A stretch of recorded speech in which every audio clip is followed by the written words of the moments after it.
Welcome back in, everybody. This is Catfish on Ice. We're episode 218 on this beautiful day here, brought to you by DraftKings. It's your host, Chad Minton, and we got a really outstanding guest joining us today. It's Clay Brewer, part of Nashville Hockey Now. I'm really pumped to have him join the show. I've been following his content, and I'm really glad I've discovered your stuff lately, Clay, because you're just another great voice for the Smashville community. There's so many talented people out here covering this hockey team right now, and you're one of them. Clay, how are you doing, man?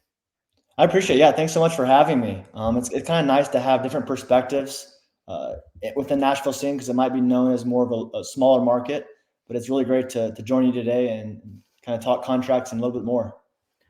For sure. And Clay just kind of hinted at it. We have an overall theme here of looking at contracts, the trade deadline that's less than 2 months away now. One of my favorite parts of the hockey calendar, because there's so many rumors to break down. There's so much drama and there's buzz and there's all this. So we're going to dive into that, because the Predators are kind of a mystery right now. We really don't know what they're going to do with Barry Trotz. So me and Clay are really about to get into that and look at it. But also, and Clay's got a lot of knowledge on this as well. We're going to look at the Predators have a very interesting situation right now, because they've got so many unrestricted free agents coming up in the 2024 offseason. They've got the most projected cap space. They're in like the top 5 last time I checked. We're going to look at that in terms of cap space. So they've got some things to work through. So me and Clay are both going to look into what could Barry Trotz be thinking right now. Also, with around I think it's 19 games. Am I right, Clay, that the Predators still have to play before the deadline? It's around that number. Roughly, it's March 8th, so I haven't done the counting, but I believe it's roughly around there. Correct. It's around there, yeah. So there's still a lot that can obviously change in the standings. Will that affect Trotz's strategy at all, or should he already kind of know what he wants to do? We're going to break that down, and we're also going to, if the Predators do decide to go shopping a little bit on the trade market, who are some players out there that could maybe fit this team, if any?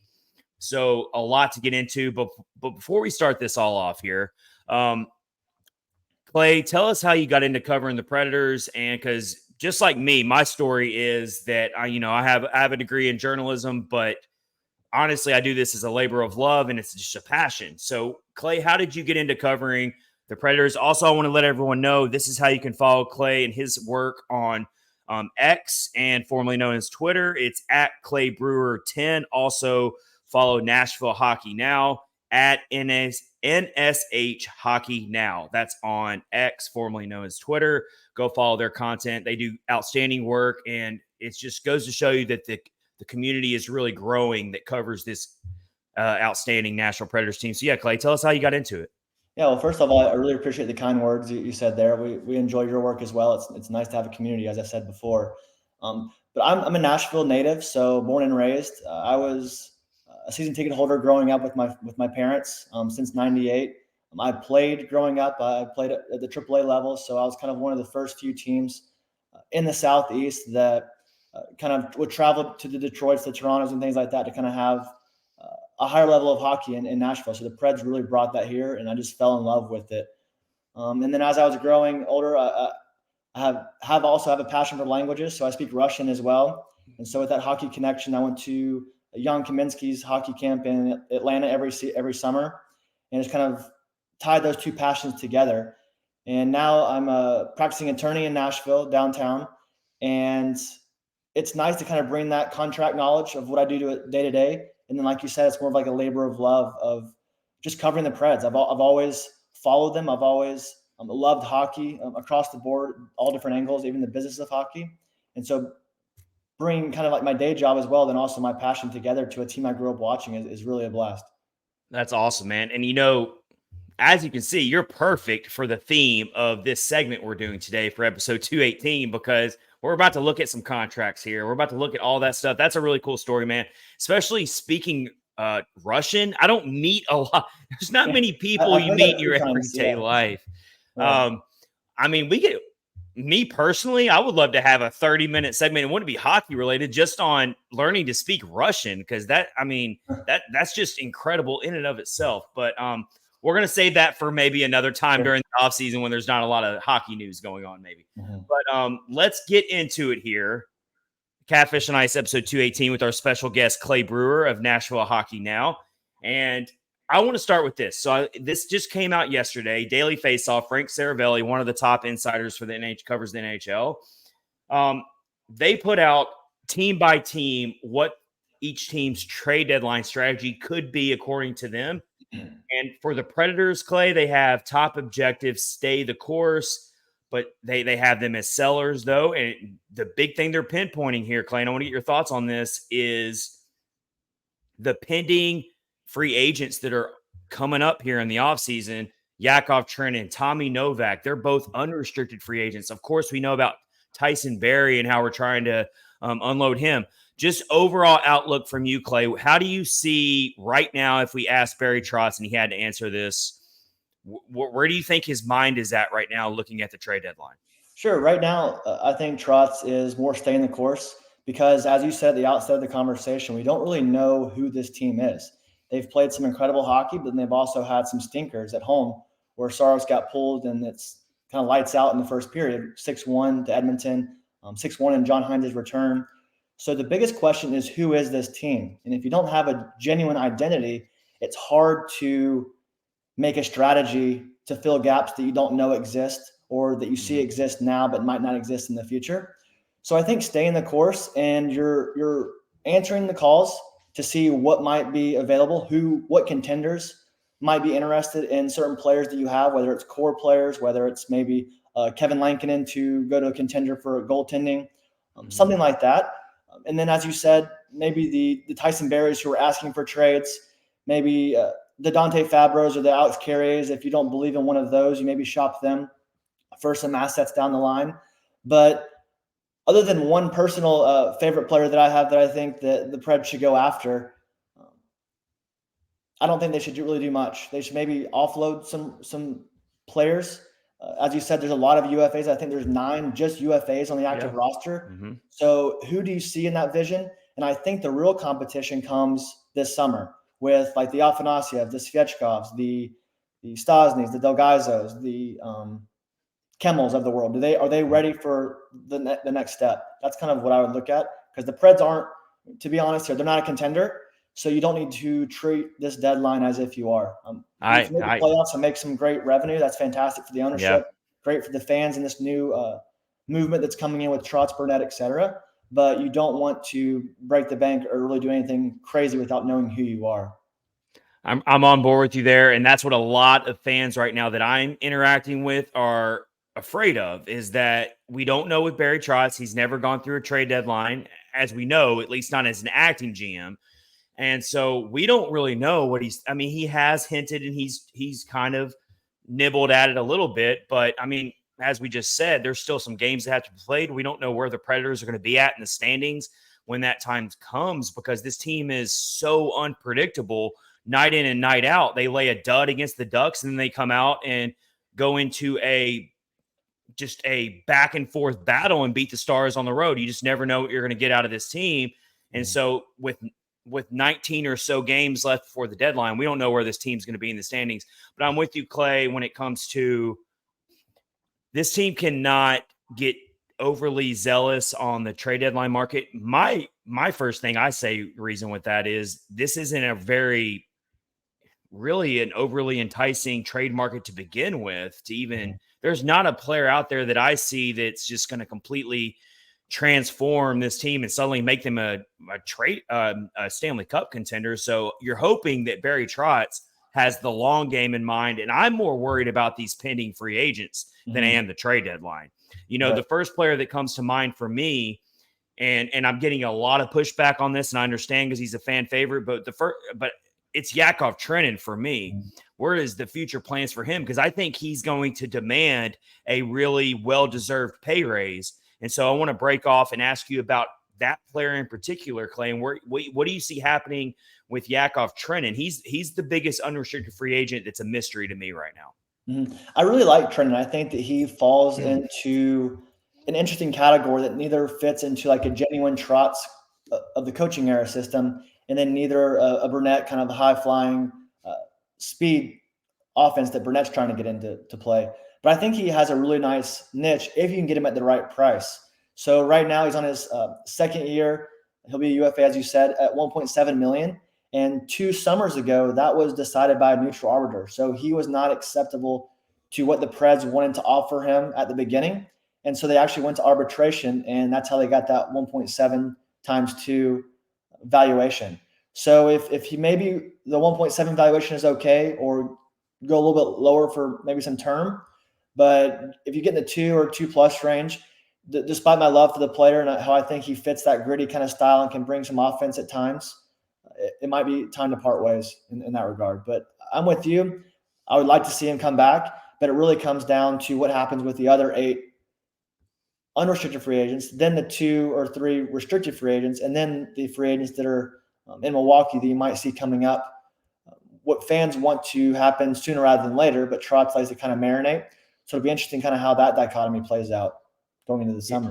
Yeah, definitely. So going deeper into what Frank Cervelli says right now on Daily Faceoff, he brings up that Trotz will get calls on some players with term, like Colton Sissons, pending restricted free agent Dante Fabro, and maybe even his goaltenders in UC Saros or Yaroslav Askarov. And so, we've done this in past episodes, and all the fans out there, I'm sure you've seen, Clay, are talking about it right now with the goalies. I don't think anybody is leaning very heavily into thinking that Trotz is going to pull the trigger on UC Saros, but of course we never know. We never know what's going to happen, but there's a lot to chew on right now with this team. And that's kind of why we're having this segment with Clay Brewer of Nashville Hockey Now right now, because even though we're just under 2 months away from the deadline, it's on March 8th. We got to start talking about this now because there's a lot to sort out. Mm-hmm. I would agree. And I think there's 4 players that kind of come into play. Obviously, you're going to take phone calls, and then general managers are going to make phone calls. Even if it's Crosby, Ovechkin, et cetera, you're going to call because that's just their election of duty as a general manager, right? You might get hung up on, but you got to call and ask what might make your team better. So in saying that, I think there's 4 players that the Preds could get some value out of come deadline time. And I think that it would be wise with the current trajectory and what Trotz and Burnett are trying to do. They'll make this team go forward. So that's Tyson Barrie. I like the player. I like the human, but he just seems to want out. So it seems like Trotz is seeking to acquiesce to that. It would be Dante Fabro, Alex Carrier. So they are both going to be free agents this summer. So Dante will be a restricted free agent, whereas Alex Carrier will be an unrestricted free agent. But they also kind of had the back and forth last summer. So these are more so make it years. So who does Burnett and Trotz believe fits the system going forward between those 2? And then the one that I'm big on is Kevin Lankinen. And I don't think that the Preds should trade Lankinen because he's not a good player or because he doesn't fit in the system. But I think that he has the ability to bring back value, and some of the teams that are more cap constrained could use him as a contender. I think he's a bona fide at least 1B goaltender in this league. And obviously it's going to be tough playing behind UC Saros to kind of get those minutes that he might be more deserving of. But that's something that I really find interesting to see what might occur. Yeah, I've had this pinpointed for a while as well on Kevin Lankinen, and the fact that I was kind of surprised that he was brought back to begin with this past offseason. I thought he was going to move on because his first season in Nashville, he put up really great numbers, and he's regressed a little bit this year, but he's still put out some gems, and he's still shown that he's a very top tier backup goalie that you can trust. And I think you would be very mistaken if you're the Nashville front office right now to not, like you said, Clay, you're not trading him because he's playing poorly. You're trading him because he has outperformed what he's as a backup. He's outperformed himself, and there's always going to be teams out there, contending teams, who really, really need a goalie. Edmonton, Toronto are 2 teams that you think of first when it comes to teams that would be very interested in adding a Kevin Lankinen right now. So that's a big one, and it would be tough for the Predators to swallow to trade him away. But if you can get some assets, you got to do it, because you're probably not going to bring him back this offseason because you've got Yaroslav Askarov, who is seemingly, you would think, ready for the NHL. I could not see them trotting Askarov back out for a full season in Milwaukee next season. That would seem kind of like he wasn't ready for that. What do you think about that, Clay, about with the Askarov factor? What do you think about that? I would agree. So I wrote an article recently kind of about the 3 big questions the Preds face halfway through the season. And I kind of talked about the goaltending situation pretty specifically. So I think a perfect trade target, this is just me speaking freely here, don't have sources on this or anything, but the New Jersey Devils for Lankinen would be, I think, a phenomenal fit, just personally thinking. I mean, he's a very low cap, so he's $2 million, but because of it being prorated and where we are at the season, it'd be roughly $900,000 if the Preds didn't retain any of that. And so the Preds are able to retain one more salary because they already are retaining Ryan Johansson and Matthias Ekholm. So you can have 3 for any season when you come to salary retention. But I'm really adamant on shopping Lankinen because, one, I think you can get some kind of value. You're not going to get a first round, but maybe a 6th, for example. But more so, that gives you a month or so at the end of the season, absent playoffs even, to bring up Askarov and see what you might have. And I think that Saros is a phenomenal goaltender. Individuals that say that he's done or washed up or not a bona fide goaltender, I think, are wrong. The reason is just he's been playing so many games lately, and I think he's just exhausted. And then on the opposite side, I think Lankinen would have higher numbers if he was given an opportunity to play more and demonstrate his ability. So I think with the speed that the NHL is going, a 1A, 1B is what a lot of teams will start to adopt, more like a Boston Bruins mentality between Swayman and Ullmark, where you kind of split the games or maybe have more of a 60-40 split. So I think having that extra month with Saros and Askarov together leading into the summer, leading into next season, I think that would set you up for success. And then with both, Askarov will be a restricted free agent next summer of 2025, and Saros will be an unrestricted free agent. You can then kind of know what you should do with those contracts as well. Is Askarov ready? Has he shown enough to maybe shop him? Is Saros ready for maybe his final contract? Do you want to shop him as a UFA at the deadline? You're kind of setting yourself up for success to then know what you have. And that's very important as opposed to going in blindly with hope in a prospect or a bona fide goaltender. I'm right on board with it. You're preaching to my choir right now, man, because I've been saying that you can't go into next season completely blind on what you have with Yaroslav Askarov on the NHL level. If you trade him now, you're not getting an accurate measurement on what he could be because he's only played 2 NHL games or started 2 NHL games. So you don't know. What he's shown has been pretty positive, and what he's doing in Milwaukee right now is just absolutely incredible with posting shutouts left and right. So yeah, that's another really big wrinkle into what the Predators are going to possibly do at the trade deadline. But let's flip it on its side a little bit here and just talk hypothetically here because we don't know. What if the Predators were to be cautious buyers at the trade deadline and they were to go against the script or against the grain here and shop a little bit? I'm not personally endorsing this, so don't come at me, everybody. I'm saying if it were to happen. I mean, I look at the trade market right now, and the Calgary Flames are massive sellers. It looks like they've underperformed this year. They're kind of hanging around, but they've got so many big free agents they can't keep them all. So that's a team that a lot of people are talking about with Elias Lindholm, Chris Tanev. They've got some guys, but nothing that fits the Predators. So I don't really think that affects the Predators at all.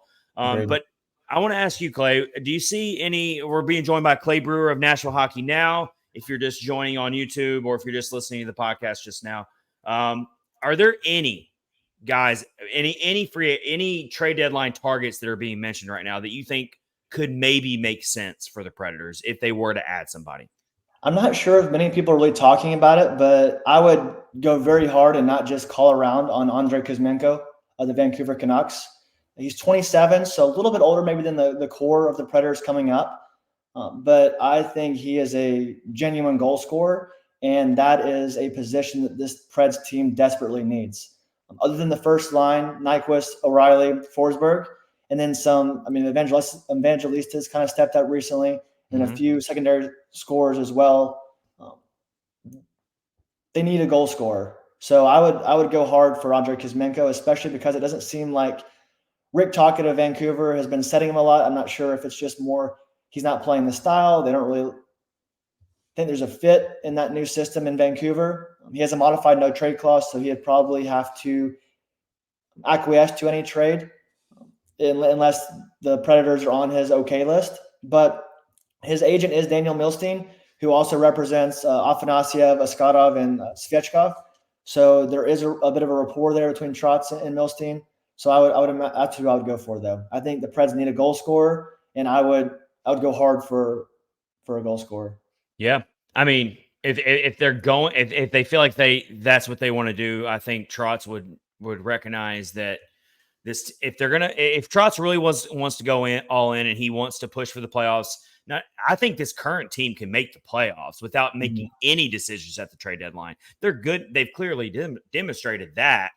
But, Preds fans are really annoyed by it because that's what this team's been for years now. It's not about being a playoff contender. It's about, are you ready to win the big cup, the big Stanley Cup that this franchise has never won? Are you ready to actually get out of the first round for the first time since 2018?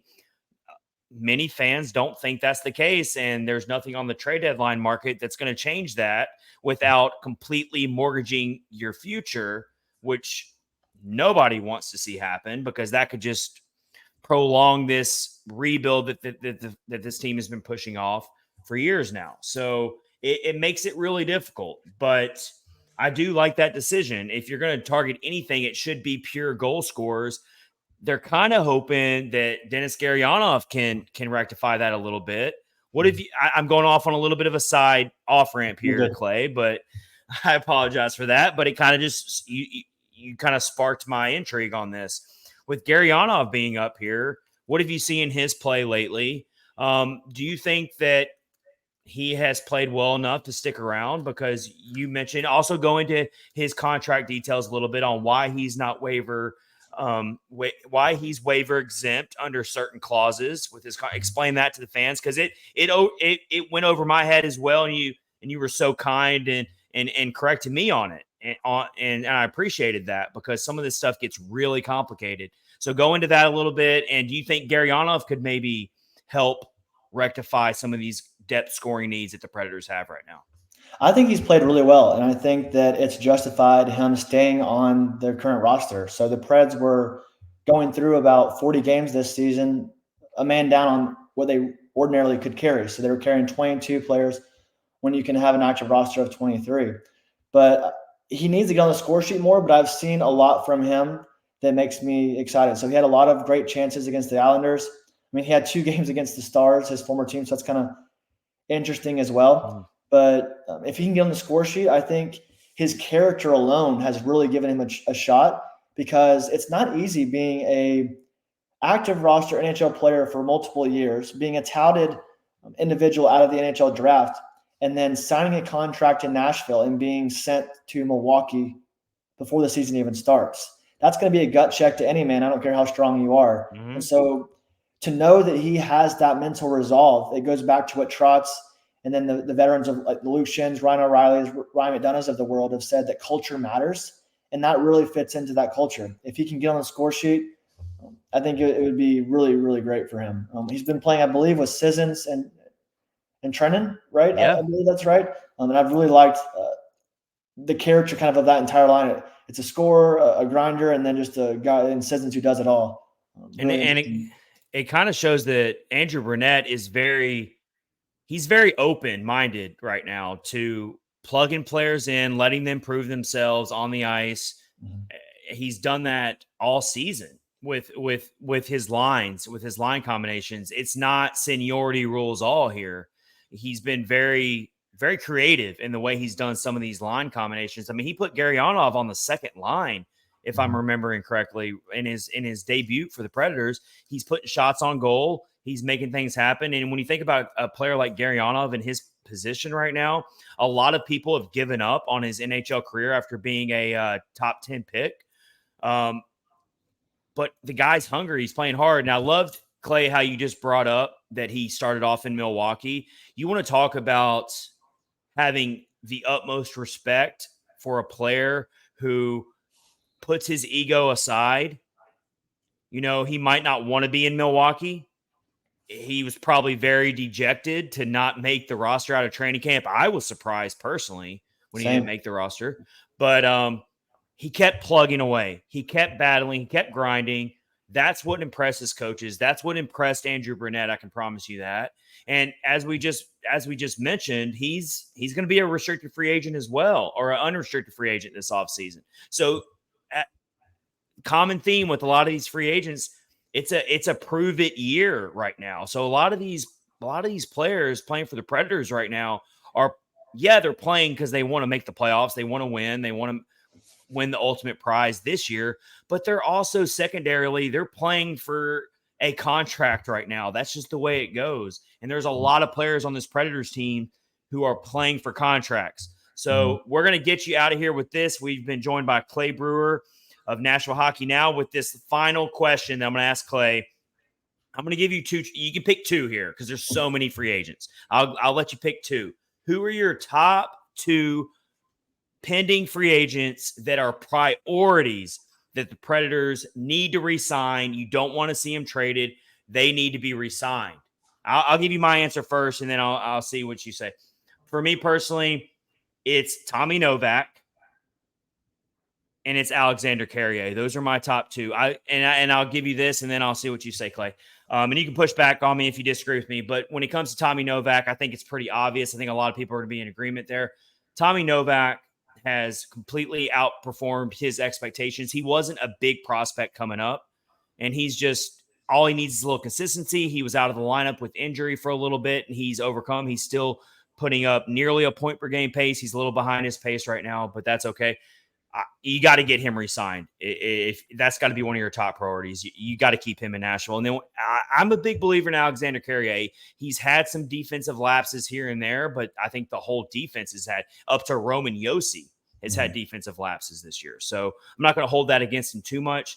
I believe in Alexander Carrier as a player who worked his tail off through the system to finally get up to the Predators lineup and be a regular. So I think those are my top two priorities. Who are your top two priorities for the Predators to re-sign right now as free agents? I would agree with Tommy Novak. He's struggled a bit since he came back from injury, so it kind of makes me uneasy. Is he finally regressing to the mean that Trotz mentioned during training camp and kind of leading up to this season? I think around the $2.5 million range, maybe for 2 years, to see if he can keep doing it. But he's probably going to want to cash out to some degree. But if you can get him in around the 2.5 range, maybe 3 years, I think that would be ideal. But I think bringing him back, and it really depends on what you see the other centers doing well. So like the Glasses, the Parsonens, the Svechkovs, all of them, where does he fit into when it comes to that? And then it's tough. So when it comes to unrestricted free agents, I guess I would say Carrier but as I mentioned at the beginning of the show, I'm kind of torn on Fabro or Carrier. Who really fits in that? Yeah. So I think post trade deadline, it would be really interesting to see if either one of those are moved for any kind of assets, and that would kind of gauge how I respond to that question. But then when it comes to RFAs, I mean, obviously the Preds get first right of refusal kind of thing with those players. But Juuso Parssinen, I'm a huge Juuso Parssinen fan. So I think bringing him back and slotting him into the active roster for a long period of time is definitely huge. And then that's a good. Let me just really quick before you go on there. I like that you brought up Juuso Parssinen there because he is on an ELC, and that ELC is about to be expired, and so he's an RFA. Also, Philip Tomasino is an RFA. So you would expect the front office to be fully invested in both of those players and re-sign those players. But yeah, go ahead. Sorry to cut you off, Clay. I just wanted to mention that real quick. No worries. Yeah, because going into this summer, the Preds will have roughly $26.9 million to play with an increased cap going to 86.675.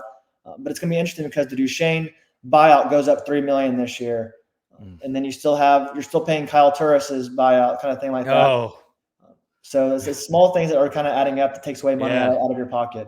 But then before we break, I didn't answer your question on Gurianov previously. I thought I'd chime in. So when it comes to the waiver ability, so because he was waived before the season started and he cleared, he's able to come up this season for a minimum of 10 NHL games or a cumulative of 30 days on the active roster. If he exceeds those two numbers, it's an either or, even though the CBA says and, makes zero sense.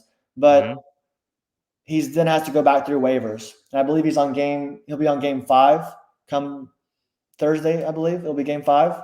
But right now, if up until then, they can send him back and he would be waiver exempt, which is great. And that's why it happened to Jankowski previously this season as well. So do you think that that's what they'll probably do? Do you think they'll send him back to Milwaukee so that so that they can avoid him having to go on waivers, or how do you see that shaking out real quick? I think he needs to get back on the stat sheet, but I want to keep him. I think he's been really great. I think he fits this system. I think he's proven in Milwaukee all that he can prove, his character and his play. I mean, he's been scoring goals and good goals at that.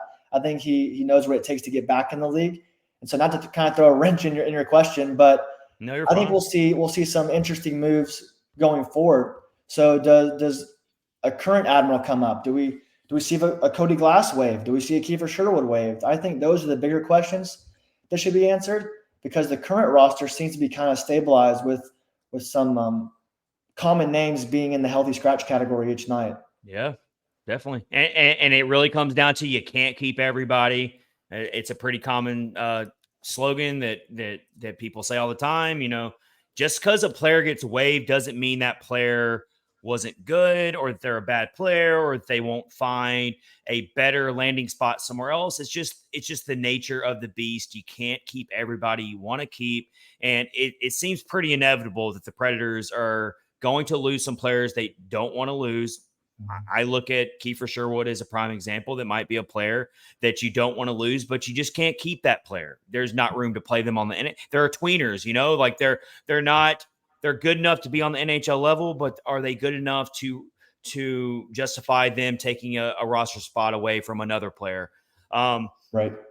But yeah, like you said, Clay, once you go to that point of no return with Garyanov, then you do have to keep him in the lineup for the rest of the year, because I do think that obviously if he's warranting playing time, the other teams would snatch him up in a heartbeat on the waiver wire if he proves that. So we're all going to have to really watch Garyanov and how he performs in these next few games before that happens. So Clay, I really want to have you back on, man. We've been joined by Clay Brewer of Nashville Hockey Now. This has been one of my favorite guest interviews I've had in a while. It's been so knowledgeable. You bring a ton of good stuff, and we'd love to have you on again. I really appreciate it. I had a blast. Like I said, I could talk about this for hours. So we're cutting it short just for the sake of our audience here, right? Oh, we could keep talking until the sun goes down behind me. But we're gonna have you on again for sure whenever you have time. Definitely before the trade deadline, we'll get you on again if you have time. But this has been Clay Brewer of Nashville Hockey Now, part of Catfish on Ice episode 218. Thank you for listening to the episode. Go check out our live episode later on our YouTube channel as well. Until then, we hope you all have a great rest of your week. Stay warm out there. And until then, go Preds. Take care.